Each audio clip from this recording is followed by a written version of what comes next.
Guys, I was looking at the protests taking place in Paris, in France, and I noticed that the leader of the opposition mentioned or is quoting Thomas Sankara. Pour You tous. know, remember in the Voici time ce Thomas que Sankara was disait alive, they called him a Thomas dictator. Sankara, Now that he is président no more, they are révolutionnaire du celebrating and Burkina even Faso using il y his a quote, déjà like 40 ans. making him a hero, glorifying him now that he's dead. Remember what Traore said? We have to give our heroes their flowers while they are still alive, not wait until they are dead before we start glorifying them. Now, Traore is alive. Everybody, including the leader, quoting Thomas Sankara as a hero or using Thomas Sankara to, make his crowd, her crowd, happy. Now that Traore is alive and they are criticizing him, when he dies, all the quotes, everything that he has been fighting for, they will now act like it is the best, like he is actually doing the best or he actually did the most. But now that he's still alive, we will join them, to make sure we bring him down. And I just want us to know this, right? Traore is constantly saying we should make sure we celebrate our heroes when they are still alive. We have to stop glorifying people only when they are dead. If you look at Idi Amin of Uganda, you will notice that when he was alive, he constantly mentioned that the Israelis are not to be trusted. That they went to Palestine in boats and took over the country. They made him look like the demon.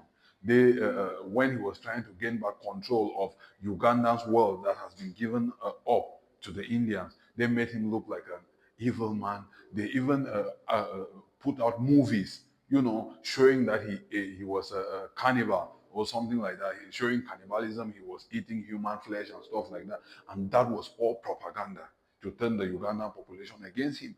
And he was actually fighting for the Ugandan sovereignty, right? So I want us to be sure, I want us to know that while they are pushing the agenda that Traore is a dictator, when he dies, he will all of a sudden become a hero. Remember, Mandela was a terrorist when he was fighting when the ANC was fighting the apartheid government of South Africa. When the apartheid was dismantled, he became a hero. And he was only removed from American terrorist list in 2014. That should tell you something. If you are there, if you are an African celebrating or supporting people who say Traore is a dictator, or thinking that the only way to govern is a Western system of governance, know that you are brainwashed and you have to wake up. You have to wake up from your sleep and live in the real world. You know, this guy is the only leader we have had in the 21st century that actually he's a youth and he understands our plight, he understands our fight, he understands our struggles. He understands because he was a foot soldier, he was on ground, he was in Mali, he was fighting terrorism in Burkina Faso, and he knows exactly what's going on. He knows exactly how these people, the Westerners, refused to supply them with arms, even though they were facing death.